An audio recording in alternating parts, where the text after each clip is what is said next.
I always believed the scariest things in life were the ones you could see shadows moving through a hallway, a door slamming on its own, the shape of someone standing in the corner of your room. But I was wrong. The thing that attacked my sanity that night, the thing that still follows me to this day, wasn't something I saw. It was something I heard. A voice. Familiar. Safe. Loving. My mother's voice, calling my name. Chris. Except my mother wasn't home, and the voice wasn't coming from the hallway, or the kitchen, or anywhere a person could stand. It came from inside my bedroom, from a place where I should be been alone. My name is Chris, and this is the story of how one night turned my home into a trap, and taught me that some voices should never be answered.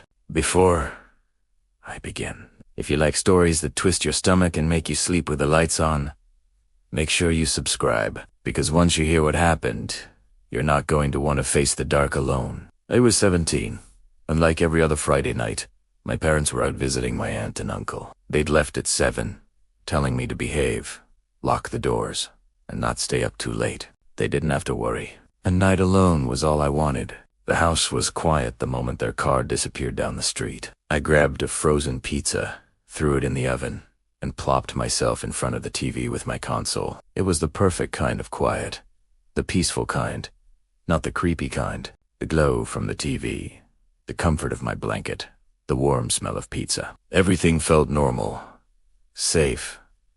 I put on my headset, and soon, the sounds of gunfire and frantic yelling from my teammates drowned out any hint of the real world outside. Hours passed in a blur. The kind that only happen when you're 17 and completely absorbed in a game. Then the match ended. I took off my headset, and the silence hit me. Not gentle silence, not calm silence.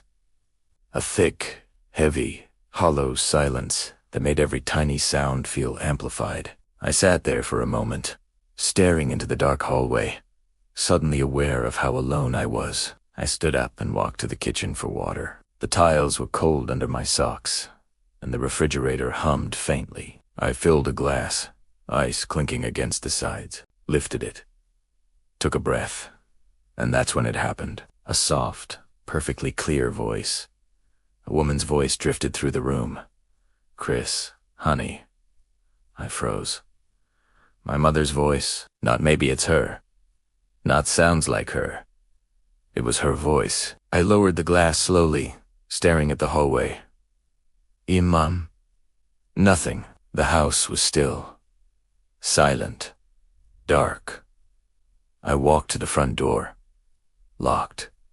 Deadbolts still turned. Keys still in the same bowl where I left them. I checked my phone. No messages. No missed calls. Maybe it was the TV, I muttered, even though I knew the TV had been off. Maybe I imagined it. The house was quiet. I was tired. It was late. Yeah. That had to be it. I went back to the couch and tried to focus on another match. But the silence behind the game, felt alive. Like something was listening. About 10 minutes later, uneasy and irritated, I decided to go to my room and call it a night. My room was at the end of the hallway, where the light didn't quite reach. The house was old, and the floorboards creaked even under my careful steps. The door was ajar, exactly how I always left it. Nothing unusual, but the moment I stepped inside, the temperature changed. Not a gradual coolness, an immediate drop, like stepping into a freezer. I stopped halfway to my bed at Feldrung, like the air in my room was thicker, heavier than the rest of the house. I rubbed my arms. Cold. Too cold. Then the voice came again, not soft this time, not gentle. Chris, I need help. My mother's voice, but the way she said it, it wasn't how she talked. The rhythm was wrong, the breathing was wrong, like someone wearing her voice like a mask. I spun toward the closet. It sounded like it came from there. My heart pounded. I took a step back. Mom, are you here? Silence, then a faint scratching sound from the inside of the closet door. I backed away so fast I hit my dresser. The room felt smaller, like the walls were inching inward. That's when I glanced at my mirror. A tall, full-length mirror hung on the wall beside my desk. It reflected almost the entire room, and in the reflection, in the dark corner near my desk, something moved. Not big, not dramatic, just enough. A shape, a shadow. Tall, thin, unnatural. It didn't have a face or features, just a silhouette of something too tall and too narrow to be human and deadly on it. Who's slightly, as if trying to see me better. My breath caught in my throat. Then the whispering started. Not the warm tone from before. Not the urgent plea. This was something else. Chris. Chris. Chris. Over and over. Each repetition slightly closer. Slightly clearer. Slightly more wrong. It wasn't trying to call me now. It was practicing my name, the way someone might rehearse a new word. Like it was learning me. My fear snapped into instinct. I stepped back, hit the door, and slammed it shut. The whispering stopped immediately, and then a laugh. Deep, slow, distant, like it was coming from beneath the floorboards. Not my mother, not anything human. My hand shot to the lock, clicked it shut. Tight. For the first time in my life, I locked my bedroom door. Once the door was locked, everything fell silent. No whisper, no movement, no laughter. Just waiting. I pressed my back against the door, trying not to breathe too loudly. Minutes crawled by, then a knock. Soft, patient, right behind my spine. Talk. Talk. I wanted to scream, but something told me that making noise would only make it worse.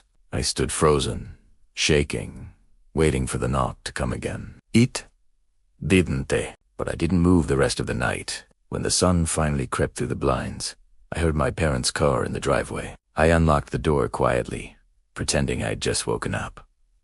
But before I left the room, something caught my eye. Around the keyhole, a thin, fresh scratch. A perfect half-circle carved into the wood. As if something inside the room had tried to turn the lock. Slowly, patiently. At this point, I thought the nightmare was over, but it was only beginning. What happened in the days that followed? The voice learning more words.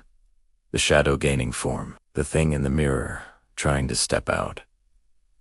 That was just the start. And trust me, you don't want to face what came next alone. If you're still here, hit that subscribe button now. You're going to need the company. I told myself it had to be my imagination. A bad dream. A trick of the mind caused by stress, or the dark, or the way silence can twist itself into something living. But deep down in the part of my mind that still felt cold, even under the warm morning light, eke no better. Something had been in my room. Something had learned my name. Something had tried to open the door, and it wasn't done with me. The next day at school felt off, like I had been half awake the whole time. Teachers talked, students laughed, lockers slammed, but none of it felt real. Every time someone said my name, I flinched. By the time I walked home, the sun was already setting. The shadows stretched across the sidewalk like long, reaching fingers, and the moment I opened the front door, the cold hit me. Not the normal coolness of a house left empty. A deeper, more unnatural cold. The same one from my room. I dropped my backpack slowly. The living room looked normal. The kitchen looked normal. Everything looked normal. But something in the air felt wrong. Like the house was holding its breath. "Mom!" I called out. No answer. They weren't home yet. I walked to my room cautiously, each step echoing louder than it should have. The door was closed. Not ajar. Closed. I stopped. Ikinu. Primera. Identity. Closed it that morning. My hand trembled as I reached for the knob. The metal felt colder than the rest of the door. I pushed it open. The room was exactly how I left it. Bed unmade. Desk messy. Mirror slightly angled. Nothing strange. Except the mirror. It was tilted. Not a lot. Barely an inch. But enough that it no longer reflected the room straight on. Enough that the angle faced the corner where the shadow had stood last night. Like someone had adjusted it. Like something had wanted a better view. A chill crawled up my spine. I stepped toward it slowly, heart pounding. The mirror was cold to the touch. Ice cold. That's when I noticed the surface. There were faint lines. Barely visible scratches right. Where a handprint would be. Long streaks, like fingers dragged across the glass. But here's the worst part. The marks were on the inside of the mirror. My breath stopped. Primera vez que Hawaii grabbed my backpack and left the room. I sat in the living room until my parents came home, pretending to watch TV while staring at the hallway. But that night, when they went to bed, I couldn't sleep. I turned on every light in my room, closed the closet door, covered the mirror with a blanket. For hours, nothing happened. And then just past 3 a.m., I heard it. A single, soft breath, not mine. It came from the corner of the room. I sat up, eyes wide, staring into the dark. No movement, no shape. Silence. And then very faint, barely audible. I whispered, "Chris?" I froze. The blanket over the mirror shifted slightly, like something behind it had brushed against the fabric. The whisper came again, louder, more confident. Chris, not practiced now, not rehearsed. It sounded sure of itself, like it had learned. I grabbed my phone with shaking hands, turned on the flashlight, and shined it at the mirror. The blanket bulged, as if something behind it had retreated at the light. That was enough. I ran out of the room, slammed the door, and didn't return until morning. I didn't tell my parents. How could I? What would I even say? "Mom, Dad, something's imitating your voice and hiding in my mirror." Over the next few days, the incidents grew bolder. I'd hear footsteps in the hallway when no one was home. Soft, slow, dragging footsteps. Coming toward my door, stopping right outside it. Sometimes, the door handle twitched, just once. Like someone was testing it. Other times, I'd hear breathing behind me while I did homework. Once, when I was brushing my teeth, I looked up in the bathroom mirror, and for a fraction of a second, in the reflection behind me, I saw a tall, dark shape standing in the hallway. He spun around nothing. I stopped sleeping, eating, laughing. All I could do was wait. Dread. Expect the next whisper. Then came the night it went too far. It was a Wednesday. My parents were asleep. I was in bed, wide awake, staring at the ceiling. The room was quiet. Too quiet. And 10. A soft knock on my bedroom door. Tap. Tap. I whispered. "Mom?" Silence. Tap. Tap. Tap. Tap.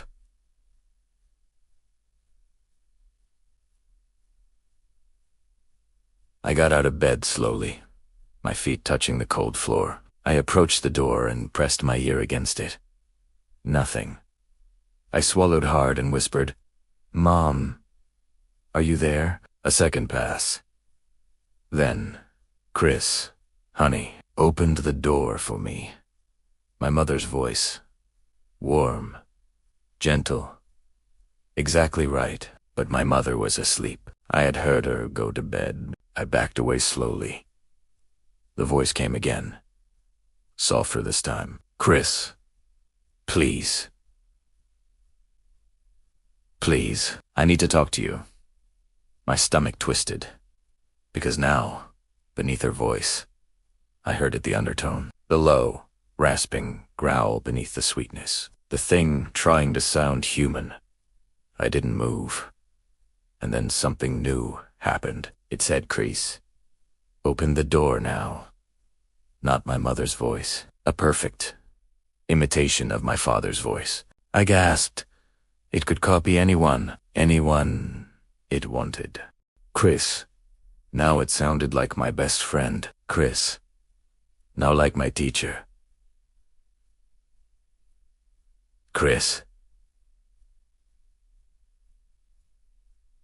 Now like a stranger. Chris.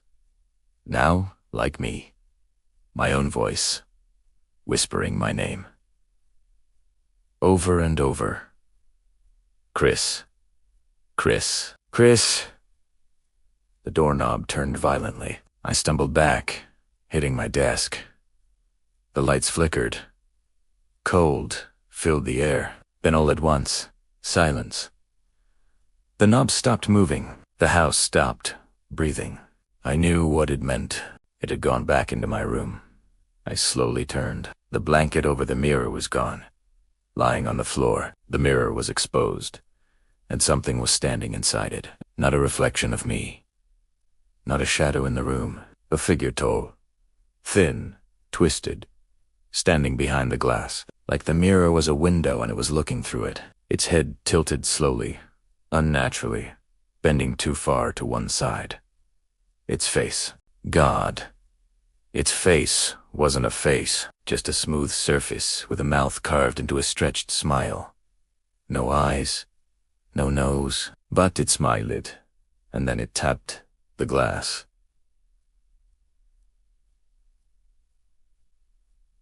Tap to tap. Tap.